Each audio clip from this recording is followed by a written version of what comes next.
So what's crazy about this whole thing? Hey everybody, good to see you. Welcome here on a Tuesday, I think. I don't even know what fucking day it is. It is Tuesday, June 16th, 2026 is officially Bassist Born Day for the jazz bass there over that shoulder. That's what I'm going to be showing you guys tonight. And so here's the fun part. I haven't plugged it in yet. I have no idea if it works. It's set up, so it should.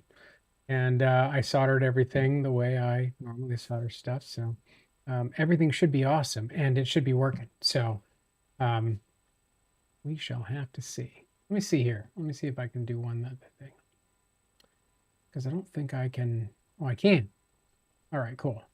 So if I can share this other places, then I can maximize my content.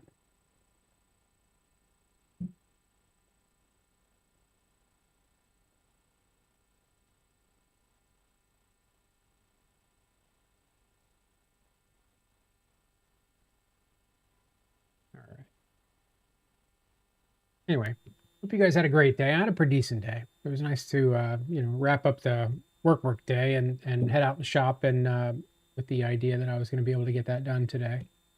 And this is testing period. Won't go on the site just yet. Probably in the next week or so. But right now it's fully assembled. Check everything out. Make sure it plays good, and then I'll go from there. And that way I can kind of show it off to you guys too and see what everybody thinks. But it should be pretty cool. We'll see. All right, so share that. Wow. And well, where else can we share it? It seems weird to me that you can go like from YouTube, you can go and publish it on, share a link on Facebook Live, or Facebook. Hey, I'm doing this fucking thing. But you can't share it to fucking Instagram.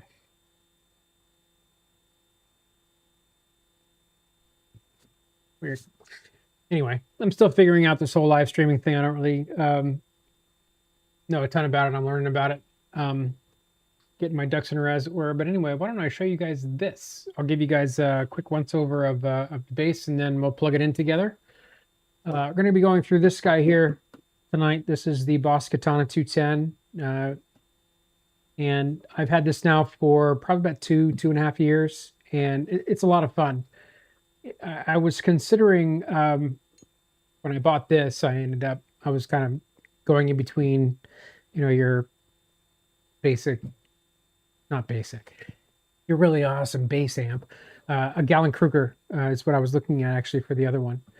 Or this. And I knew I wanted to try out a bunch of different, shit. So this one has all kinds of different effects on it and stuff, and lots of fun to play around with. If you haven't played around with a Boss Katana either for your guitar or your bass, I definitely recommend it.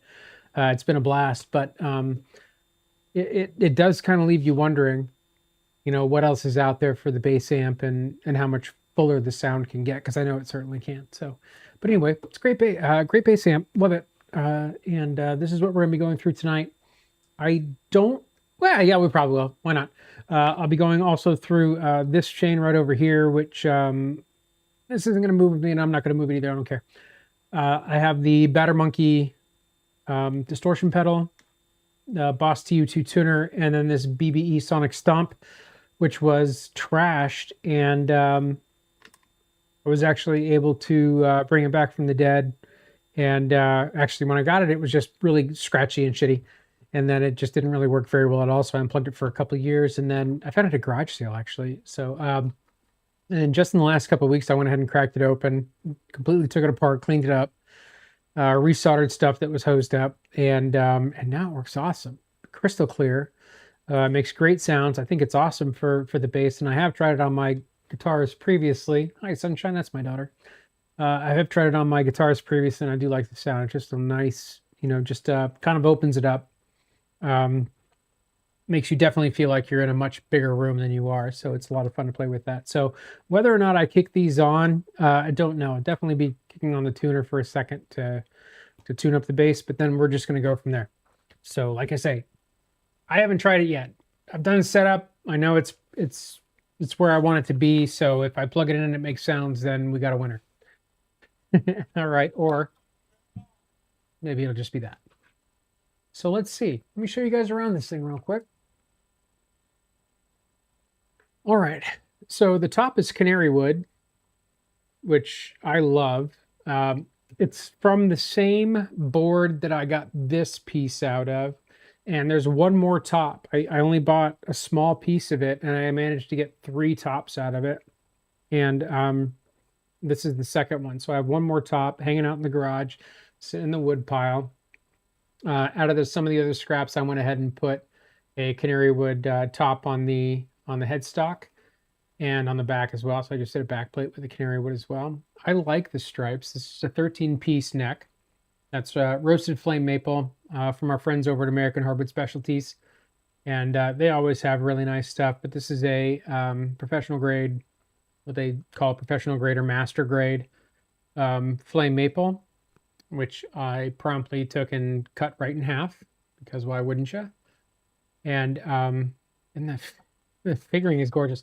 And yeah, what you'll notice too is that the mahogany and the canary wood really brings out more of the oranges and yellows in the roasted maple there. So that definitely brings out a lot more of the oranges and browns in that wood than you might normally see. But look at that figuring. Isn't that ridiculous? Isn't that beautiful? So, and yeah, that's maple and a essentially a hardwood veneer in kind of a rust orange that I got from StewMac, and I thought it just suited this really beautifully. And the back, of course, is mahogany. Now, this electronics cover is the last piece that I had made up from the secretary. So, you know, I've got some scrap pieces of wood still kind of lingering here and there, but this one was in nice enough shape that it let me make this cover, and I thought that would be fun to keep using the pieces off of that, off of the secretary, and on my builds. So I'm still getting a lot of mileage out of that timber, believe it or not, and I've still actually got another neck that's a neck blank that's made out of the timber from that as well. So I don't know when I'm going to get to that. I got a few things I need to do to it. It's not like #1 on my priority list or anything. So I've got some other nicer pieces of wood that I'm kind of incorporating sooner. But when I get to the point where I have an idea for a base that's going to be made up of some of those leftover pieces from that, then that's what I'll do. And I've got some other bits that I might come up with something for that. I don't know. We'll see. We'll figure it out. Who cares? All right. So where was I? Oh yeah, canary wood. So the base is 24 fret. I did gold mother of pearl for the dots, and that's also a gold mother of pearl piece. And you can see that that's not screwed in, that those are actually magnets. So this is the truss rod cover, and you just slide it up out of the way like this. So, and it's just held in with magnets. So I'm sure that won't give us any trouble focusing. There you go. Little mother of pearl, gold mother of pearl. And the magnets were the exact same thickness as the mother of pearl. So I just went ahead and drilled all the way through, set them in, and was able to glue them in nice and securely. And I wanted to make it something that would be simple to take off and replace, but that would stay nice and secure and just kind of self-center itself. See how that just bang, just dropped right in there. So, and the magnets are not so strong that it's going to pull on the strings and distort your sound. So get over yourself. The DiMarzios, you know, I think that the reason that I ended up going with these gold DiMarzios was just how good the PJ set looks in that other canary wood top. I'm sure, I'm sure other colors of pickups would look awesome in this top, but man, look how good the gold looks there. And yeah, I went right back with the hi-fi knobs on the for the volumes, and then the smaller for the tone control, and then just used a gold jack there. Now that's this is a Tone Pro. Tone Pro? What's the name of that? I forget. Anyway, it's one with the like the four arms. They're amazing. I really like these output jacks. I think that if you have a good output jack, man, you just have a lot more time that you can spend with your bass before you're going to hear that little, moving around and stuff. And the way that these things hold too, I just don't think that these things are going to wear out anytime soon. That's another reason that I love them. This has the shallow bridge. The shallow bridge has made an appearance on a few other basses of mine in different builds. And I keep going back to it because I absolutely love the way it works. And I love the adjustability on the string spacing as well. Lets me put the strings directly over where I want them on the pole pieces on the pickups. So just a little bit of adjustability there. And I like a little bit more, personally, I'll set it for you however you like it, but I like a little bit more than 19 millimeters between strings here, especially when I'm, especially between the E and the A, a little bit more. And when I say a little bit more, like maybe half of a millimeter or so. And the reason is because I rest my thumb here a lot. And for some reason, when I pick up off of, I'm going into a whole tangent there that I don't need to go into. Anyway, I like the adjustability from side to side. Maybe you will too. But it's a great bridge. So anyway, right now, the action on this bass is very, very low. I set it at 3/64 on the bass side. It's about 2.5/64 all the way across the rest of them. This is a 16-inch radius fretboard, and now you can see everything else is pretty standard. The body's slightly thinner than if you were to go grab a Fender off the shelf. That's about 1.75 inches or maybe a little bit more. And I end up right about between 1.5 inches and 1.5 inches. It seems to be pretty comfortable. And yeah, you will notice that the way that I build these is with a nice comfortable radius on the bottom and a nice comfort carve there on the top. And for this one, this is one of the first ones that I've actually done a forearm bevel. I was really concerned about how that was going to look, with the veneer and everything, and could I get it nice and sharp? And I was really happy with the way that that came out. So because I like a forearm bevel, but I just haven't been really confident that I could get it to look the way I want on the corner there. But look at the color, isn't that something? Now the any of the bug holes. I mean, the reason that this thing looks so amazing with these colors is that these streaks and everything were put in here by bugs. Bugs bore in. You can see that the bore holes here, they're those little circles right there. So there and there, those are both places. And you can see how the streaks kind of go off in either direction. So when they get in there and they do that, they're essentially they're not killing the wood or rotting it or anything. But I don't know the exact thing. I'm not an entomologist, but yeah, that's the right term. So I'm not sure exactly the mechanism, but I know what it does is it stains the wood. You see the same thing in maple as well, pine.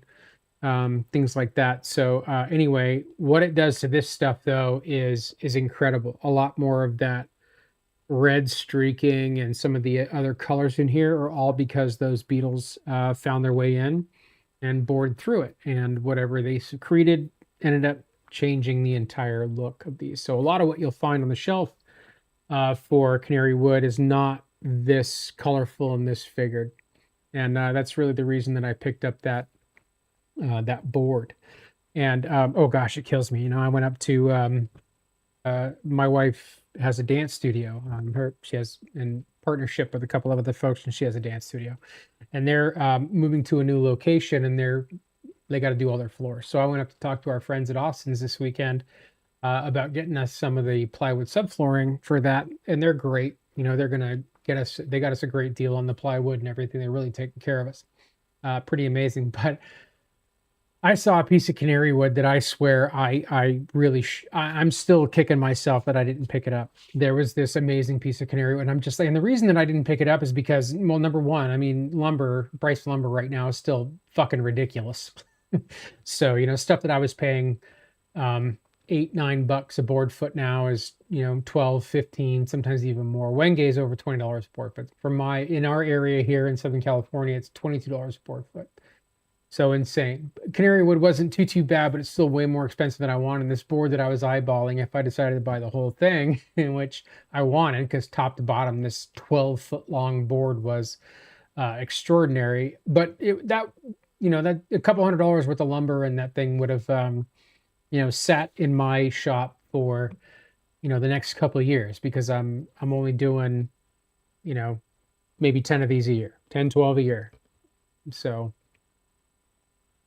if I start seeing a bunch of people that want these things like crazy and I start selling them, then maybe I'll get a chance to do more. But I don't have any desire or intention to grow beyond just me and maybe one of the kids working on the shop with me. The younger one has expressed interest, so um, that's going to definitely limit how much I can do.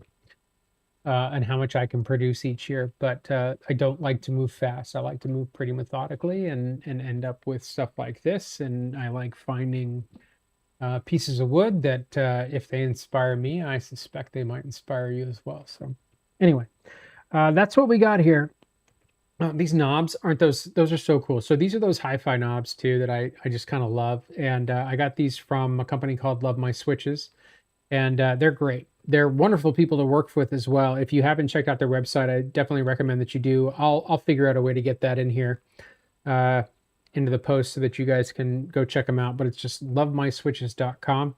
Lots of stuff. They do a lot of stuff for pedals and stuff, like pedal enclosures and switches and all kinds of stuff for people who like to build their own pedals and do all kinds of wacky electronics and stuff. But I've found that they're a great resource for toggle switches, a lot of the toggle switches that I use on all these. Pots as well, and really great quality pots they carry there. Knobs, of course, and their selection of knobs is just getting bigger and bigger and bigger, so I'm always going back. I find myself going back there all the time. So if you haven't checked them out, again, check them out. lovemyswitches.com. And then, of course, I picked up the DiMarzios. Actually, they were on sale for a while over at Sweetwater. And that's where I ended up getting those. And my sales guy is Alex, and he's very, very cool. Every time I reach out to him, he's super helpful. But these came up on sale. And again, the reason that I ended up going with these was, number one, they're gold. They look awesome. I wanted to do a jazz bass, though. And again, after the success of that PJ back there and how much I love that one, the sound of it, I thought this would be a lot of fun to try as well. So, so here we go. All right, like I say, I haven't played it. I don't know what you guys are going to hear. I don't know how bad this is going to be. Hopefully everything works. We'll see. If not, this could be a disaster. Let's turn the tone up. We'll turn all the volumes down. Let's get this thing fired up here. First, now, before we go ahead and fire that up and let it home world here, let's go ahead and see if we can tune it.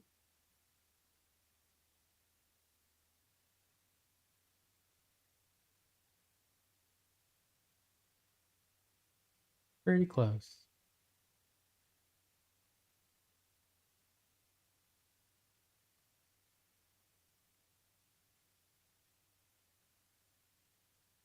Well, that's a good sign. If it goes to the tuner,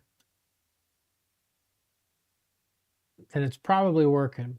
And for you guys who've got a really good ear, don't go crazy, because I know the strings are new too, so they're going to stretch and they're going to kind of fall in here a little bit, so it's going to come out of tune as we goof around with it. And I'm not much of a player, so I'm gonna. All right, let's see what happens.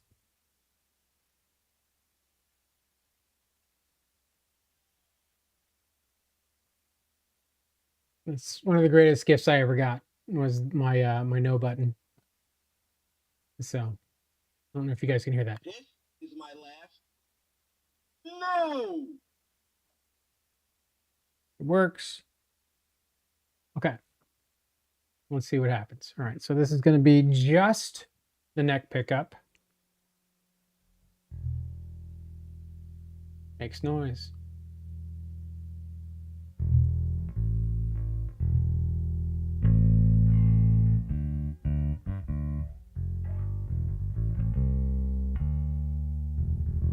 All right, so neck pickup works. Let's see if the bridge pickup works.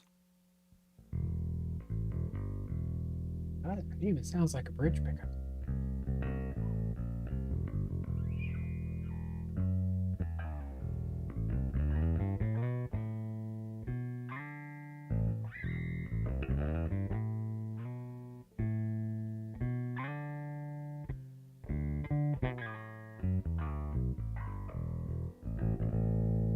You like that?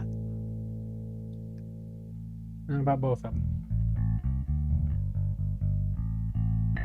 Now, hopefully you guys can hear that because I am monitoring and it should be going in through the system. So that should be good. If you guys are getting anything else, it should just be from right here, which I wouldn't be surprised. It should be doing okay though.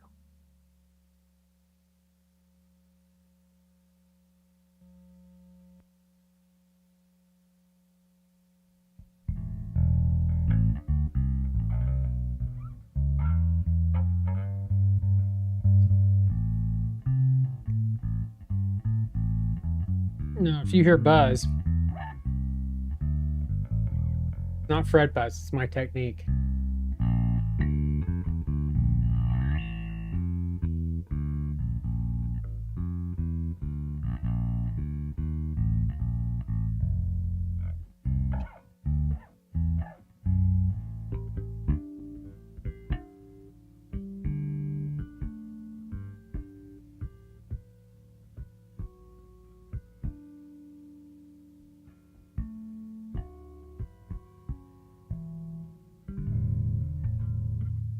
That's pretty fun, actually. Now, let's see if the tone knob works here. Let's turn this. Get that going a little bit more here.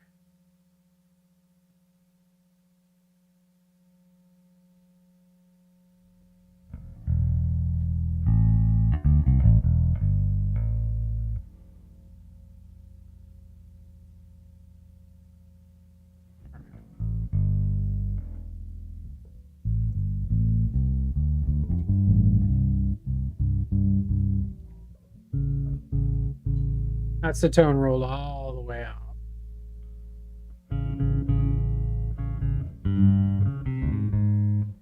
That's all the way back on.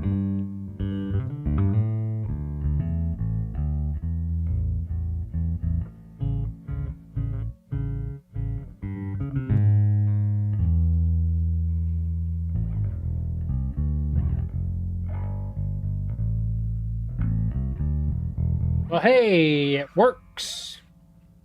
Stop the violence.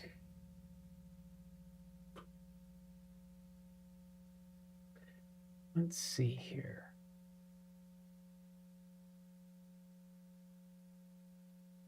You know what I can't see? Can't see. There we go. There's a YouTube live control panel. I don't know shit about. Oh, God.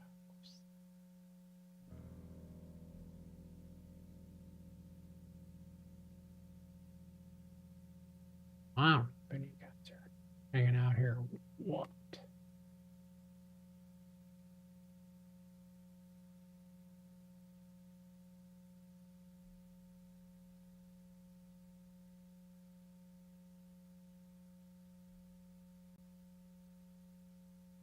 I don't know.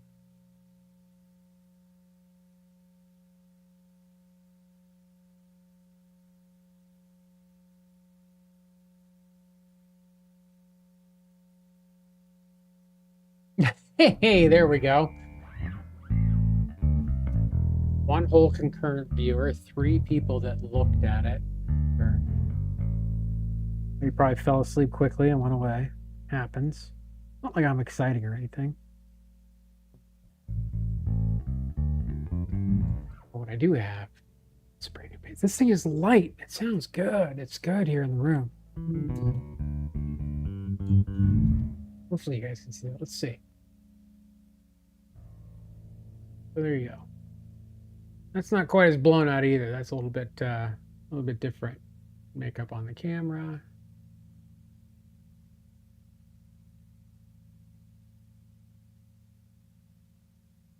Oh, by the way, these two inlay dots, those glow.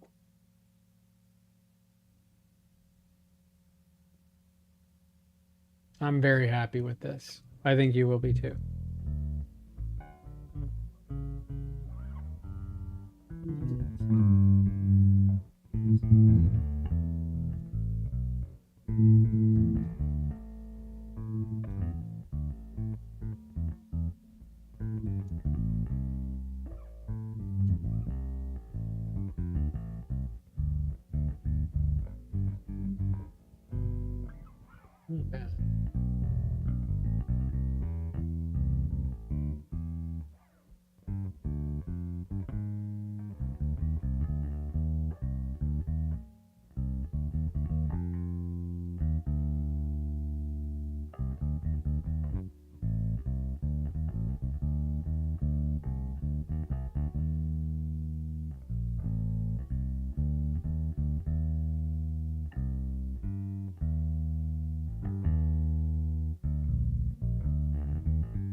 I can't say I'm disappointed. I mean, I'm disappointed in my playing, clearly. After a couple of years, I kind of figured I'd be a little farther along, but here we are. It's fine. Oh, I did meet this really cool cat, though, that's going to come in and do some demos for me, which is great. That'll be a lot of fun. This young kid named Max, who's here local in SoCal, plays in a couple local bands anyway. He's going to come in and do a couple of demos for us. He's awesome, right? Because he's the exact right age where he gets paid in food, which I can do because, you know, I don't have any money or anything, but I got food. Happy to feed this guy. So, gosh. So there you go. Not a disaster, right? Not too bad. I will get some weights on this for you because it came out really, really light. I don't think that it's more than about maybe 7.5 pounds, maybe 7.5 to 8 pounds. So that's right where it's going to be. It's got a nice, reasonably generous comfort carve there, and of course the forearm carve. But you know, it was a really light piece of mahogany in the first place, and the Canrywood doesn't weigh all that much. Canrywood, if you weren't sure, similar to rosewood, so it's going to be similar in the way it feels to rosewood. It's a bit softer than like the rosewood that the neck is made out of, or that the fretboard is made out of. And but what's wild is that it smells almost exactly the same when you're working it, like roses. So it does. It smells a bit like roses when you're working it, which is really cool. But yeah, beautiful wood. Really happy with the way this came out. I don't think that I'm going to have to raise this action because it's clean.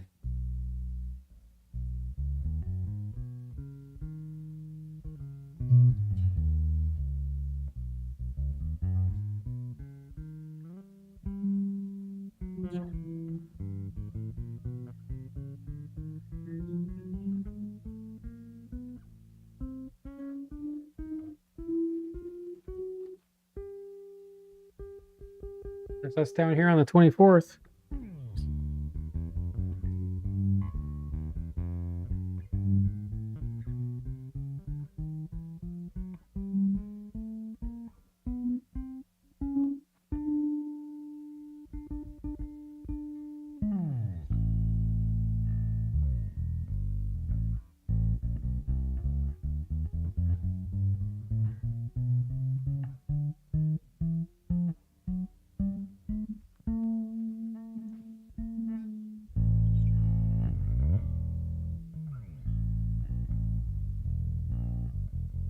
I mean, I could get pretty aggressive on this, and obviously I'd have to raise it up a little bit. But what I'm stoked about is that I don't have a light touch in the first place. I do not have a light touch at all.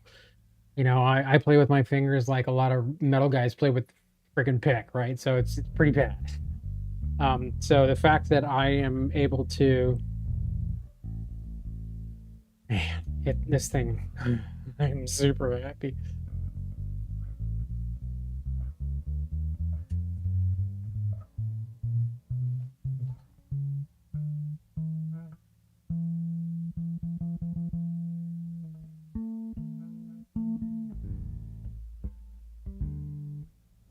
Yeah, that's nice, and I'll tell you, so that going, but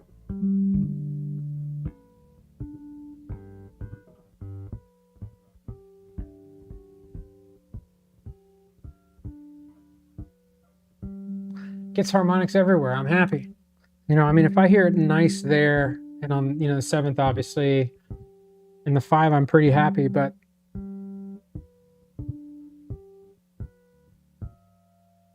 even there up on the 3rd fret, come on.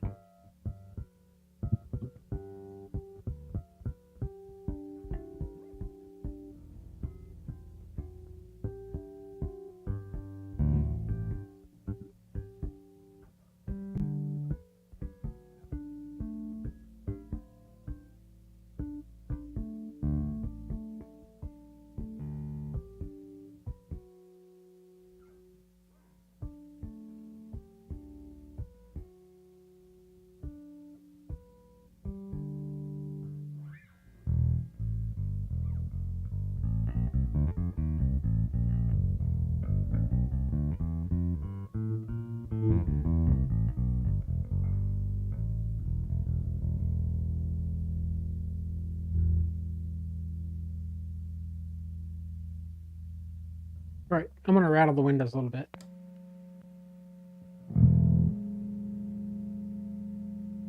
That's maybe 25%, but I just turned on the batter monkey.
Neighbors are coming for me, I can guarantee that. Oof.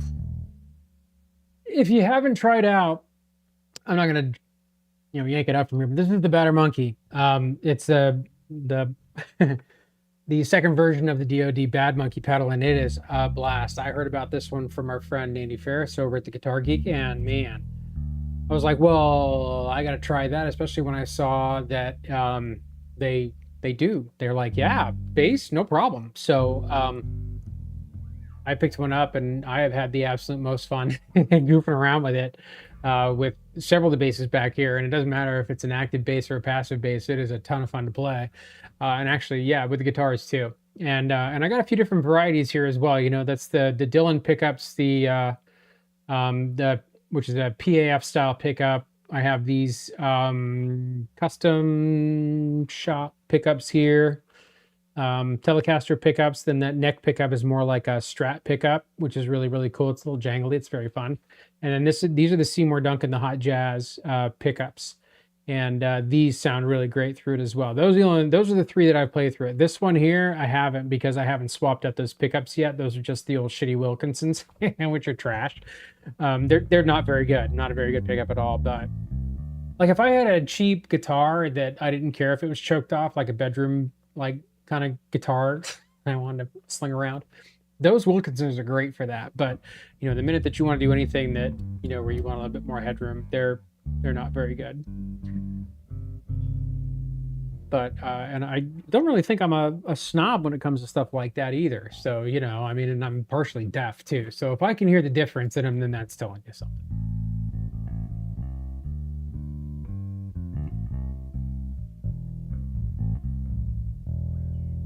So there we go. Again, this is the 969 bass GT. The GT is the double cut.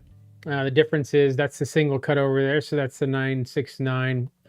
That's the single cut, and then the double cut version of this bass. Again, it's slightly offset. I didn't go too heavy on the offset there, right? So I know that some people get kind of turned off by that. I don't. I like weird offset stuff. I mean, look at that.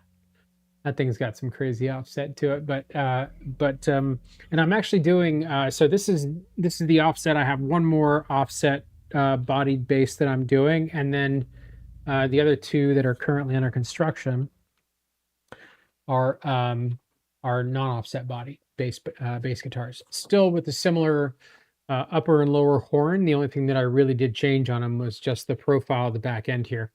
So otherwise it's going to be similar. But again, this is the roasted flame maple. This is master grade from our friends over at American Specialty Hardwoods. And you can see the incredible fingering in this neck. It feels wonderful. Oh, I did the finish on the entirety of this bass is Trua. And even though this has a bit of a sheen to it on the back, this actually wears off really well. If you find it sticky, when I find it sticky, I just go over it with like 2000 grit paper, and it smooths it right out without removing the finish. It really just does polish the finish that's on there, but it slicks up really, really nice. So, and I did this one in a flat sawn configuration, so you can see that the grain lines in the neck there are running horizontal. There's a good look at it right there. You can see a bit of that grain, but that's going left to right rather than up and down. So it's a flat sawn uh, neck, and I made it multi-piece so that it would be even more stable. It's already pretty darn stable. And roasted maple like this anyway is going to be pretty stable anyway because the torrefication process does stabilize the wood. So that's why a lot of guys like, torrefied or roasted maple or roasted wood necks because they stabilize really nice. So, especially if you're like a musician, you're going out on the road, having a roasted maple neck that has a couple of carbon fiber rods in it, like this one and a double action truss rod, you're going to be pretty happy with that. Your guitar tech's going to be pretty happy too, because he's not going to spend a shit ton of time having to, worry about the neck of your bass or guitar going crazy on you. So that's why. If you're wondering why a lot of folks kind of lean towards that torrefied neck, that roasted neck, either roasted maple, roasted ash, whatever it is, that's one of the reasons why that wood is just extraordinarily stable. So I have a lot of confidence that you'll be able to take a neck like this on the road with you and be really happy with it, even though it's a pretty darn slim neck. I actually went slimmer than a slim taper on an early jazz bass, or on a 70s jazz bass. So um, and it's pretty damn flat almost all the way through, and you can really see it there. So you can see that there's almost no taper in the neck. I went pretty darn flat. It's actually about a tenth different from the first fret to the 12th fret. And if you played a Rickenbacker, like a 4001 or a 4003, this shape is going to be pretty familiar to you, right? Round and um, round and full feeling right here at the nut, but feels slim otherwise, right? And then flattening out here and staying pretty flat all the way up to where it meets the neck, or where it meets the body, excuse me.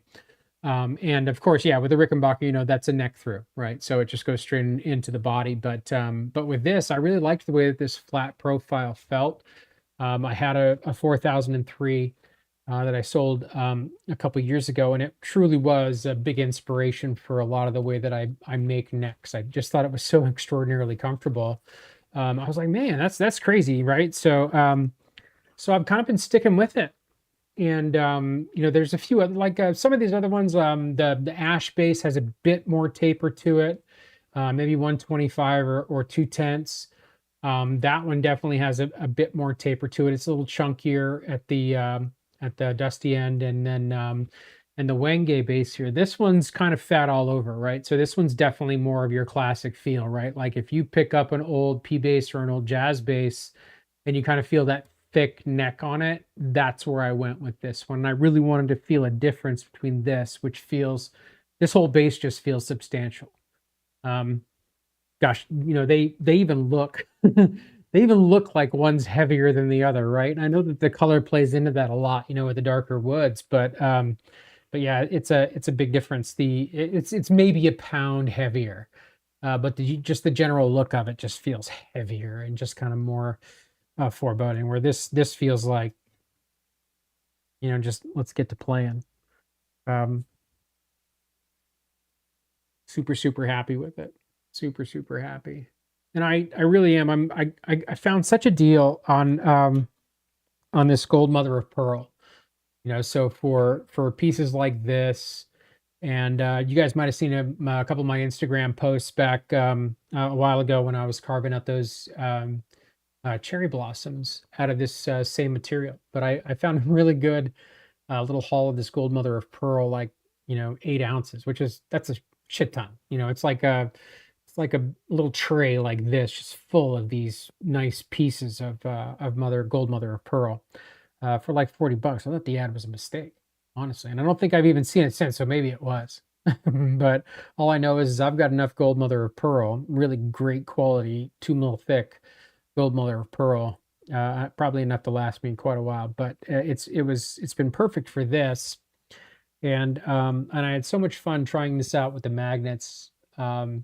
I had it with screws at first when I was trying it out there, and I wasn't in love with it. I knew I could come up with something that was a bit better than that. So this is what I ended up with. Just a little, just slide it in there. There's a little slot for it, and then it just magnets grab it and just center it right up. So just stick it right in there.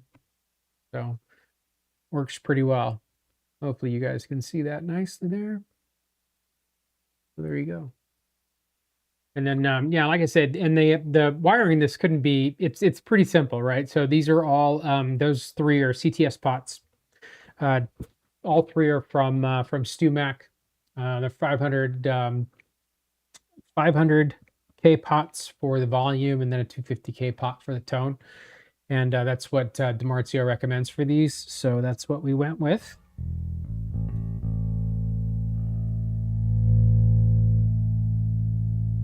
You guys can't. Oh, I just wish you guys could feel the room move. And I just wish you guys could hear this from right here. Because it's pretty fun. And I barely have this thing turned up. There's an awful lot of power in this little 212 amp. I could really piss off my neighbors if I wanted to. Which I'm not going to do. Unless the landlord decides to raise the rent again, then I'm going to go out of my way to piss off everybody in the neighborhood. I'm not gonna. I'm teasing. I'm just joking. I'm not that kind of person. Listen to that though, right? And it quiets down nicely when you roll that tone off. God.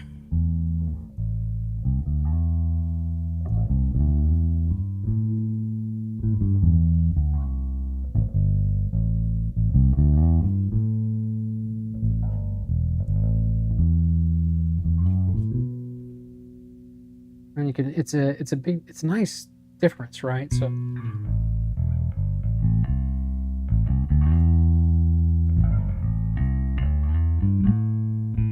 oh, that can get nice and clanky too, so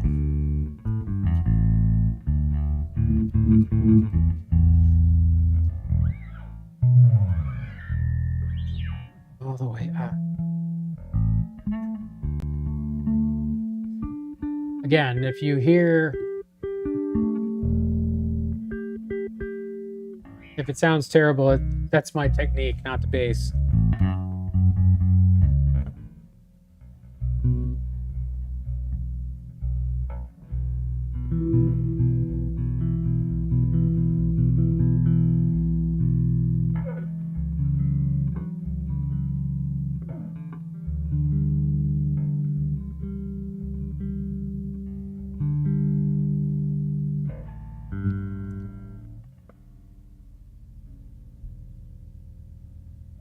So yeah. Again, the reason that this is a little slightly different color, this is one of the last pieces from the Secretary that I made that out of, and held that on there. Those are 3mm machine screws that hold that on, and those are the same type of machine screw that actually holds in the pickups as well. You may not be able to see that down there in the well, but that's also 3mm screws. And the neck is not a screw. Those are bolts as well. That's a 5mm bolt, and I put those down into a gold anodized cup washer for those. And it holds wonderfully. The I use the Schaller S-Lock style strap locks there. And of course, that's a brass nut.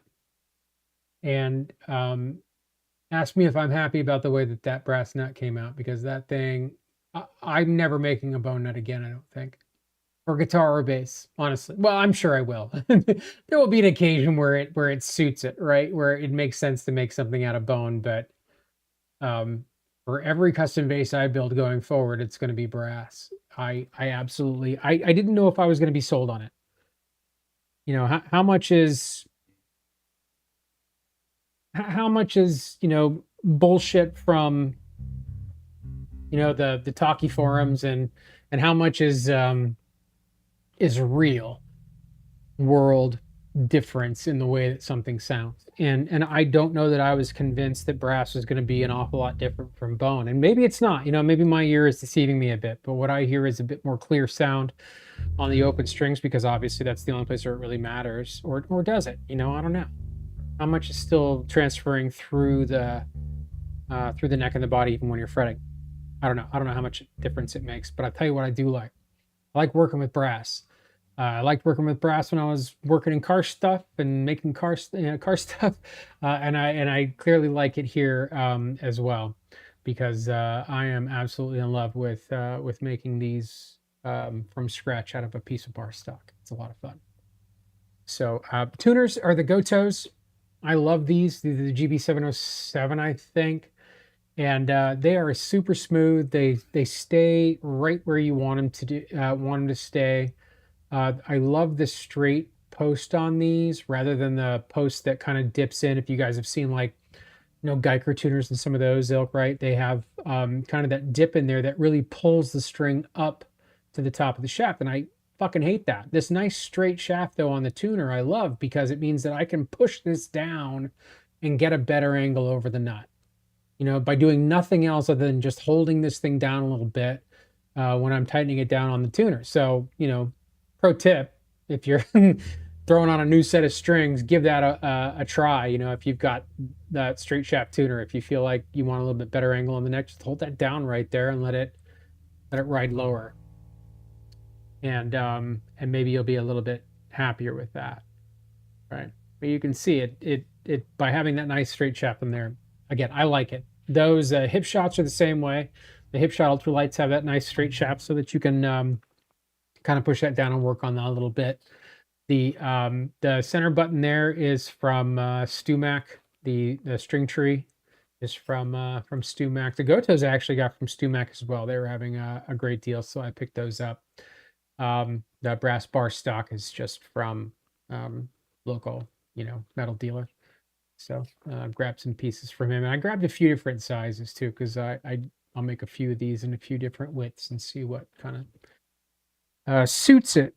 So yeah, that's most of that. The side dot markers, you guys have seen this before in some of the other basses and guitars I've built. That is it's a 3mm brass tube that I filled in, and this one's filled in with the turquoise dust, the turquoise grit, which grit dust. It's not a powder, a little bit bigger than that. Like if I kind of blow the dusty bits out, you can really see a little bit of definition of the grains in there, which is what I do here. You can't see it from here, but when you're right up on it, what you do is when you look down into that, you can see that there's grains to it, you know, so nicer looking. So what else can I tell you? I did a bit of a see the pinstripe there going on the side. That's the same veneer, that orange and white veneer. So that's the same. Now this is yeah, that veneer that you see, it's in the body there too. Yeah, kind of rust and maple, and you can see that's where it picks it up on the fretboard. Right along the edge there, you can see I did that same rust and maple on the inside of that binding, and it's bound with the same rosewood. I just essentially just cut pieces off the side of the fretboard, and then built the fretboard, glued them back on. You get the idea. And the fret wire is the gold fret wire from StewMac. And this is a what they call a medium higher fret wire. So it's a little bit taller than a guitar wire, not a jumbo wire or an oversized wire like you know, on a lot of modern basses. But I like the way it feels because I like the way that this rosewood feels under my fingers. So it's not, you're not feeling a shit ton of the board under your fingers. You know, obviously these are bass strings, right? They're big, but if you're pressing them reasonably hard, maybe. But you know, you're going to feel a little bit more than you would on, like, if you had like jumbo frets on there, right? Those ridiculously big ones here. But you can see they're not exactly petite, not like a classic fret wire. but they're not like a jumbo fret wire. They're called like I say from StewMac, they're called a medium higher fret wire. So I think they started out at like 045, something like that. And when I get done dressing them down and everything, I ended up about 042, 043. It doesn't take off much to get them level and crown. So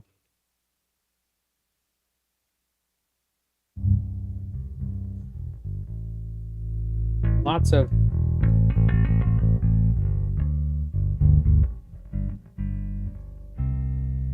and these so these DiMarzios, they're a jazz bass pickup, but they're a 4-wire jazz bass pickup, right? So they are a split coil essentially. So they do have somewhat of a humbucking quality to them. So I mean, you can hear that that's my volume is maxed, and you can hear there's not much coming through there. So even if I don't know if you'll be able to hear if I crank it way up over here, but even if I crank the gain up over here, let's just go with that. So it's not much.